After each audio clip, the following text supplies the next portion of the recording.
प्यारे बच्चों, एक दफ़ा का जिक्र है कि एक दरिया के किनारे पे एक मल्लाह रहता था।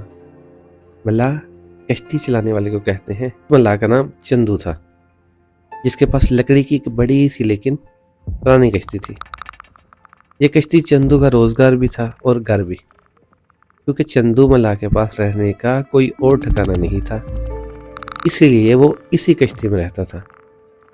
एक रात जब हर तरफ गहरा अंधेरा छाया हुआ था और हल्की हल्की बारिश भी हो रही थी, मल्लाह अपनी कश्ती के पैंदे में बनाए गए अपने छोटे से कमरे में गहरी नींद सो रहा था कि उसे नींद में महसूस हुआ कि कोई उसे पुकार रहा है। चंदू ने अपने सरहाने पर रखी लालटेन की लो बढ़ाई और लकड़ी की सीढ़ियां चढ़कर कश्ती के अर्शे तक पहुंच गया, जहां पे एक पुरस्कार बूढ़ा क्या चादर में लिपटा खामोशी से खड़ा था। चंदू ने लालटेन उसके चेहरे के सामने करके बूढ़े को गौर से देखा। उस बूढ़े की घनी सफेद दाढ़ी थी, बूढ़े की भुएं भी सफेद हो चुकी थी। क्या बात है बाबा, इस वक्त क्यों आए हो? चंदू ने पूछा। मुझे दरिया के उस पार जाना है। बूढ़े ने उंगली से दूर एक तरफ इशारा किया। उस तरफ तो वीरान जजीरे हैं बाबा, रात के इस पहर उधर जाकर क्या करोगे? चंदू थोड़ा हैरान हुआ। मैं वही रहता हूँ, तुम मुझे वहां छोड़ आओ। बूढ़े ने इत्मीनान से कहा, ठीक है मैं छोड़ आऊंगा, लेकिन इसका मुआवजा एक चांदी का सिक्का होगा, क्योंकि वो जगह बहुत दूर है। मेरे पास चांदी का सिक्का नहीं है, लेकिन मैं मंजिल पे पहुंच के तुम्हें चांदी के सिक्के से भी कीमती एक चीज दे सकता हूँ। बूढ़े ने पुरअसरार अंदाज में कहा। चंदू ने सोचा ये बूढ़ा मुफ्त में सफर करना चाहता है, इसलिए ऐसी बातें कर रहा है। उसने एक दफा फिर लालटेन की रोशनी में बूढ़े का चेहरा देखा। पता नहीं बूढ़े के चेहरे में ऐसा क्या था कि चंदू इनकार न कर सका और चुप करके कश्ती के चप्पू चलाने लगा। फिजा में इतनी खामोशी थी कि पानी में कश्ती के चप्पू चलाने की आवाज के अलावा कोई आवाज सुनाई नहीं दे रही थी। तुम कश्ती में क्यों सो रहे थे? कुछ देर बाद बूढ़े ने खामोशी को तोड़ा। क्योंकि मेरे पास रहने की कोई और जगह नहीं है, चंदू ने बेजारी से कहा। क्या तुमने शादी की है? मुझ कंगले को कौन अपनी बेटी का रिश्ता देगा?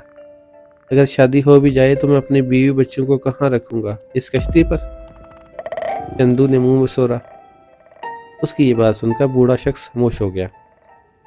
जब कश्ती बूढ़े की मतलूबा जगह पर पहुंच गई तो बूढ़े ने चंदू से कहा, क्या तुमने कभी सोने के खेत के बारे में सुना है बच्चे? सोने का खेत? चंदू थोड़ा हैरान हुआ, फिर बोला, नहीं, मैंने कभी ऐसी कोई बात नहीं सुनी। क्या ये सच है? बिल्कुल सच है। मैं उस सोने के खेत उगाता हूँ, और मेरा इस वीराने में आने का मकसद क्या है? जाओ बाबा, तुम सोने का खेत उगाते हो, लेकिन तुम्हारे पास मुझे देने के लिए चांदी का सिक्का भी नहीं है। चंदू ने बूढ़े का मजाक उड़ाया। हाँ, मेरे पास चांदी का सिक्का नहीं है, क्योंकि मेरे पास सोने के सिक्के हैं। बूढ़े ने उसे अपनी जेब से निकालकर सोने के सिक्के दिखाए। इसे देखकर चंदू की आंखें हसरत और लालच से चमकने लगी। मैंने तुम्हें कहा था कि मैं तुम्हें चांदी के सिक्के से बेहतर चीज दूंगा। अब मैंने यही सोचा, मैं इस सफर का मुआवजा तुम्हें सोने के खेत का राज बताने की शक्ल में देकर जाऊंगा। इसके बाद बूढ़े ने चंदू की तवज्जो दरिया के अंदर मिट्टी के इन बेआबाद जजीरों में पड़ी वीरान जगह की तरफ दिलवाई। तुम यहाँ अपना सोने के खेत काश कर सकते हो। यहाँ कोई भी नहीं आता सिवाय मेरे। बूढ़े ने कहा। फिर चंदू को जमीन को नरम करने और इसमें हल चलाने का तरीका सिखाया। इसके बाद बूढ़ा एक वीरान जजीरे में उतर के कहीं चला गया। अब चंदू रोजाना दोपहर तक दरिया में कश्ती चलाता और फिर इस वीरान जजीरे पर जाकर जमीन में मेहनत करता। एक दिन जब वो अपनी जमीन पर काम कर रहा था, उसे अपने पीछे किसी की आहट महसूस हुई। उसने मुड़कर देखा तो वही पुरस्कार बूढ़ा खड़ा था। शाबाश चंदू, तुमने जमीन बहुत अच्छे से तैयार कर दी है। आओ इसमें सोने के गंदम उगाने वाले बीज की काश्त करें। बूढ़े ने अपने थैले से चंदू को सुनहरी बीज दिखाए, जो देखने में बिल्कुल गंदम के बीज लग रहे थे, बस उनका रंग सुनहरा था। चंदू ने बूढ़े के साथ मिलकर जमीन में बीज बिखेर दिया। बूढ़े ने चंदू को जमीन को पानी देने और जड़ी बूटियां तलब करने का तरीका समझाया और वहां से चला गया। इसके बाद चंदू मल्लाह जब भी वीरान जजीरे की तरफ जाता, दरिया के पानी से ड्रम भर लेता और अपनी सोने की फसल को पानी देता। गंदम के पौधे आहिस्ता आहिस्ता बड़े हो रहे थे। चंदू को बेताबी से इंतजार था कि कब इन पौधों पर सोने का फल लगेगा और वो उन्हें बेचकर ऐशो इशरत की जिंदगी बसर करे। दिन एक एक करके गुजरते जा रहे थे। हर एक दिन गंदम के पौधे पर लगी बालियां पककर तैयार हो गई, लेकिन वो सोने की गंदम नहीं बल्कि आम सी गंदम थी। चंदू का मायूसी से बुरा हाल था। उसने सोने की फसल के लालच में अपनी ताकत से बढ़कर मेहनत की थी। उसने तैयार गंदम की दर्जनों बालियां तोड़ के देखी, लेकिन इनमें से कोई भी सोने की नहीं थी। चंदू को रह रहकर बूढ़े की अय्यारी और अपनी बेवकूफ़ी पर गुस्सा आ रहा था, लेकिन अब क्या हो सकता था।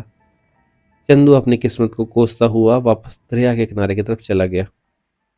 अगले दिन उसकी कश्ती में एक गंदम का व्यापारी सवार हुआ। उसने राजदारी से चंदू के कान में कहा, मैंने सुना है तुम्हारे पास भी सोने की फसल तैयार है, क्या ये बात सच है?